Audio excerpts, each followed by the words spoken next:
प्रश्नावली 2.1 class 10th का question number, यह पहला का हो गया आपको तीसरा, या आप कहिए तो बोर्ड मॉडल क्वेश्चन जो अगले साल परीक्षा में हो सकते हैं नहीं, इस पैटर्न का एक क्वेश्चन परीक्षा में 2 मार्क्स का पूछता है।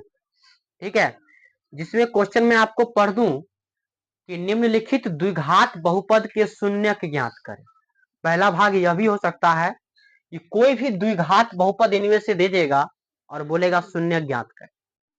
अगला सवाल इसी में है कि शून्यांक और गुणांक के बीच संबंध स्थापित करें। संबंध कहने का मतलब क्या दोनों सही सही है या गलत है, या सत्यता की जांच करें। ठीक है, तो यह टाइप का परीक्षा में प्रश्न अक्सर पूछे जाते हैं और लगभग ये 16 प्रश्न में से एक प्रश्न रहना है।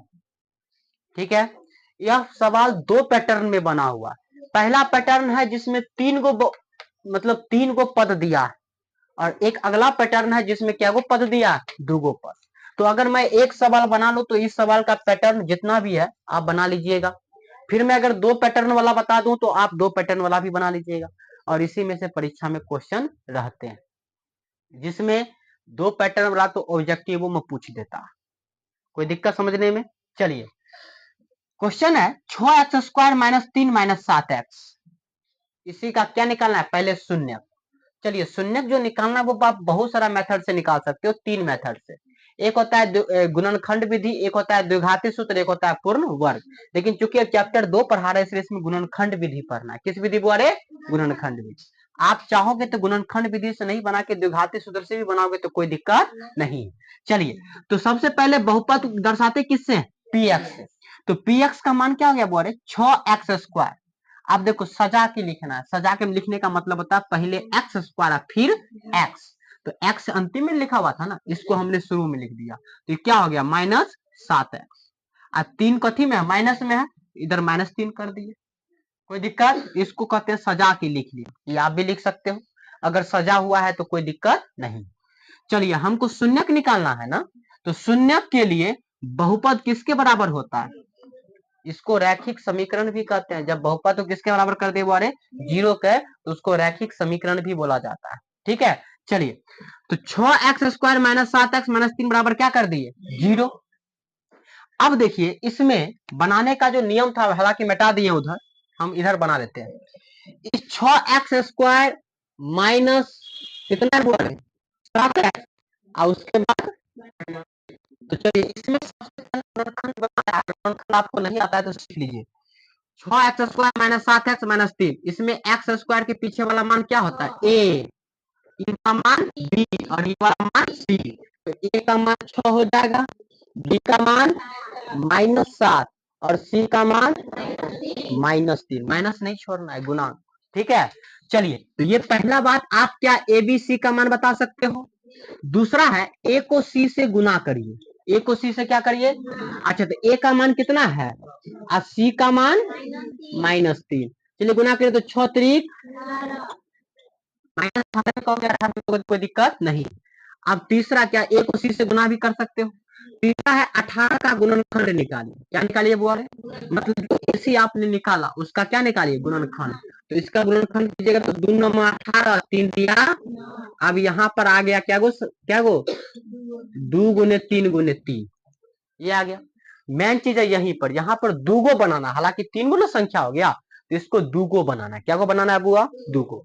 और 2 गो जो बनाएंगे गुना करके बनाएंगे। क्या करके बनाएंगे? गुना करके। और वैसा 2 गो संख्या गुना करके बनाना है कि जिसको हम जोड़ेंगे भी या घटा भी देंगे तो वह b वाला मान आना चाहिए। कौन वाला मान बोल रहे? मतलब -7। चलिए देखते हैं बना के। 3 तिया आई कितना हो गया? एगो संख्या 9 बना दिए और एगो संख्या क्या बना दिए? और 9 में से 2 घटाएंगे तो, लेकिन यहाँ पर क्या है गलती आ गया बुआ रे। इसको माइनस लिए इसको प्लस, तो दोनों घट जाएगा ना, माइनस प्लस माइनस घट जाएगा बुआ। तो 9 में से 2 गया तो 7, चिन्ह बड़ा वाला का बड़ा कौन है? 9, माइनस हो गया। क्या b का मान -7 आ गया? इसका मतलब है कि एगो संख्या -9 लेंगे, एगो संख्या +2 लेंगे। ठीक है, और यही संख्या चुनने में गुणनखंड विधि में हार्ड लगता है। अगर आपने ये चुन लिया तो उम्मीद है कि आप बना लीजिएगा सवाल को। चलिए, तो एक आ गया माइनस है तो क्या लिख सकते हो, -9 और फिर +2, यही तो चुने थे, -9 +2। चलिए, तो x था तो क्या लिख दिए बुआरे, x क्या संख्या चुन लिए, b वाला मान, बराबर में क्या हो गया बुआ, 0 हो गया। अब देखिए दूगो दूगो जोड़ा बनाना है, एगो ये जोड़ा एगो ये जोड़ा, और इसको कॉमन लेना है। क्या लेना है बुआ, कॉमन। अगर कॉमन लेने आ रहा है तो अच्छी बात है, और नहीं आ रहा है तो हमारे साथ आप सीख लीजिए। जैसे सवाल में लिखा हुआ है 6x² माइनस कथी लिखा है बुआरे, इसी में ना कॉमन लेना है। चलिए कॉमन लेना आपको सिखा देते। देखिए कॉमन जिसको आता है ठीक है, जिसको नहीं आता वो ध्यान दीजिए। 6 का गुणनखंड कीजिएगा तो 2 तिया x क्या गो है 2, क्या इस प्रकार तोड़ सकते हो। 9 का खंड कीजिएगा तो 3 तिया 9, अब क्या गो x है। चलिए जो दोनों में मिले उसको बाहर निकाल लीजिए। दोनों में क्या मिल रहा है, 3, 3 बाहर निकाल दिए। 2 इसमें है, इसमें ना है। अच्छा इसमें x है, इसमें भी ना x है, x बाहर निकाल। अब तो मोटा मोटी इसमें x है तो इसमें x बचले नहीं है, इसमें 2 है तो इसमें 2 है ही नहीं, इसमें 3 है तो इसमें 3 नहीं है, आप कुछ नहीं मिलेगा। चलिए जो नहीं मिला उसको घर में पैक कर लीजिए। इसमें क्या नहीं मिला, 2, और क्या नहीं मिला x, इसमें माइनस है तो इसमें क्या नहीं मिला 3, क्या ये सब चीज नहीं ना मिला। तो अब इसी चीज को हम यहाँ पर लिख लेते हैं। देखिए लिखे ना 3x into 2x minus 3, common ले लिए। और जिसको आता है कैसे लेता है बुआरे, दोनों में किससे भाग लग जाएगा, 3 से, 3 लिख दिए। इनमें 2 x है, में एगो x तो मिल जाएगा। तो इसमें 3x लेंगे बाहर तो 3 दूनी एगो x बाहर, तो क्या x बचेगा एगो, इसमें 3 से भाग देंगे तो 3, एगो x बाहर हो गया। ठीक है, इसी प्रकार 2x माइनस 3 का अगर गुणनखंड लेना चाहिएगा तो 2 का कीजिएगा तो क्या हो जाएगा, 2 गुना 1 और गुना में कथी x, उधर कथी है बुआरे 3, 3 को कीजिएगा तो 1 गुना 3। हमने 1 क्यों लिखा ध्यान दीजिए, क्योंकि इसमें 2 है इसमें 2 नहीं, इसमें 3 है इसमें 3 नहीं है, इसमें x है इसमें x नहीं, कुछ नहीं मिल रहा। तो कुछ नहीं मिलेगा तो कथी लास्ट में मिलेगा, 1 मिलेगा। 1 मिला। अब इसमें क्या बचा 2, इसमें और क्या बचा x, माइनस है तो इसमें क्या बचा 3। क्या करिएगा बुआरे, प्लस था तो +1 2x माइनस 3, वही बचा था कॉमन लेने पर। ये कॉमन लेना आप समझ गए, कोई दिक्कत समझने में। जिसको आता है फास्ट वो फास्ट, जिसको नहीं आता वो इसे खंड करके कॉमन ले लीजिएगा। ठीक है, चलिए अब होता है कि दोनों घर वाला सेम होना चाहिए। कहता है ना घर वाली क्या होना चाहिए बोले बराबर। अगर घर वाली बराबर नहीं होगा इसका मतलब कि आप गलत बना रहे हैं। इसलिए यहीं पर जांच कर लीजिए कि क्या आपका घर का अंदर चिन्ह के साथ, माइनस है तो माइनस, प्लस है तो प्लस, क्या चिन्ह के साथ दोनों बराबर है या नहीं है। तो आपने देखा दोनों चिन्ह के साथ क्या है बराबर, बाहर वाला से कोई मतलब नहीं है। ठीक है, चलिए तो 2x माइनस 3 दोनों घर वाला बराबर हो गया, तो इसको एक बार लिख लीजिए, दोनों के बदला में एक बार।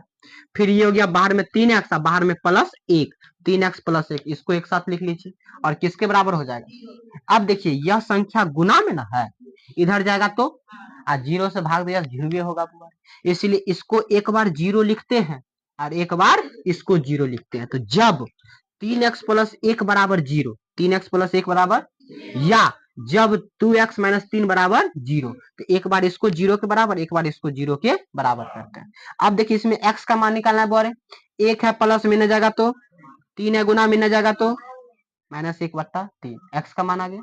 इसमें देखिए x का मान निकालना, 3 है माइनस में जाएगा तो 2 है गुना में न जाएगा तो पहला वाला अल्फा होता है बाद वाला बीटा, तो अल्फा का मान कितना हो गया -1/3 और बीटा का मान 3/2। अगर शून्यक सवाल कहा तो आप यहाँ तक निकाल के छोड़ दीजिएगा, इसलिए मैंने यहाँ पे अतः लिख दिया। ठीक है, अगर शून्यक पूछा जाएगा तो यहीं तक शून्यक हो गया। अब जो सवाल कहता है कि शून्यांक और गुणांक में क्या बताइए संबंध। ठीक है, तो मैंने लिखा शून्यांक तथा गुणांक में क्या है संबंध। तो संबंध बताने के लिए पहले ए बी सी का मान बता दीजिए। तो ए का मान आपने कितना कहा, बी का मान और सी का मान, कोई दिक्कत।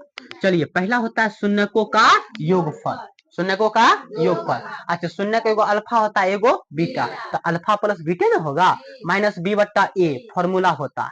ठीक है, चलिए अल्फा का मान आप कितने निकाले -1/3, अब बीटा का मान कितना निकाला 3/2, और जोड़ था ना तो क्या दे दिए जोड़। अच्छा माइनस है तो b का मान कितना है -7, तो -7 कर दिए, क्योंकि यहाँ पर दो गो चिन्ह आ रहा है इसलिए कोष्ट डाल दिए। अब बट्टा में a का मान कितना है 6, तो बट्टा में क्या डाल दिए बोले 6। अब देखिए यहाँ से 3 2 का लॉस कितना होगा? 3 दूनी 6। अब 3 में 6 से भाग दीजिएगा तो 2, पहले भागे ना थे फिर का जोर में 2, और 2 को 1 से गुना करिएगा तो माइनस है तो प्लस है तो 2 में 6 से भाग दीजिए 3, और 3 को 3 से गुना करिए माइनस माइनस 7/6।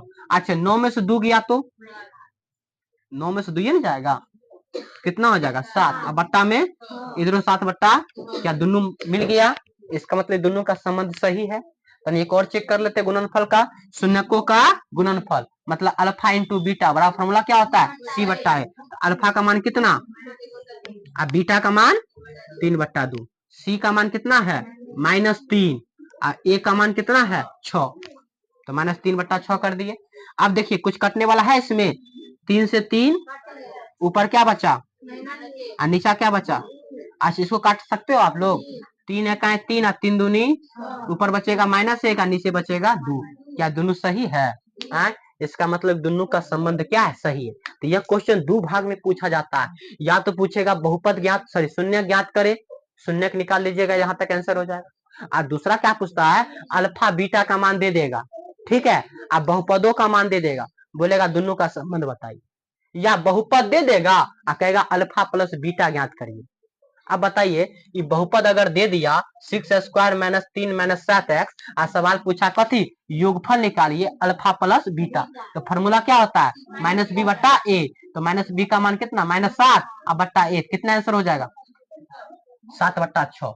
तब ये सब करने की कोई जरूरत नहीं है क्योंकि हमको सवाल पूछा अल्फा प्लस बीटा निकालिए। अगर सवाल पूछेगा अल्फा इंटू बीटा निकालिए तो C/A, तो कितना हो जाएगा -1/2। ये तो हमने तब ना दोनों तरफ बनाए जब हमको सत्यापित सिद्ध करना। क्या कोई दिक्कत समझने किसी को, एनीबॉडी किसी भी स्टूडेंट को कोई दिक्कत नहीं ना बुआ? तो इस पैटर्न का आप देख रहे हो, जितना सवाल आपको नजर आ रहा होगा लगभग लगभग कहां तक 12 तक, कहां तक बारे 12 तक यह सवाल उसी पैटर्न का। तो क्या मैंने एक बना दिया आप सब बना लीजिएगा, कोई दिक्कत। और मैं एक दूसरा सवाल है जो 2 पैटर्न का,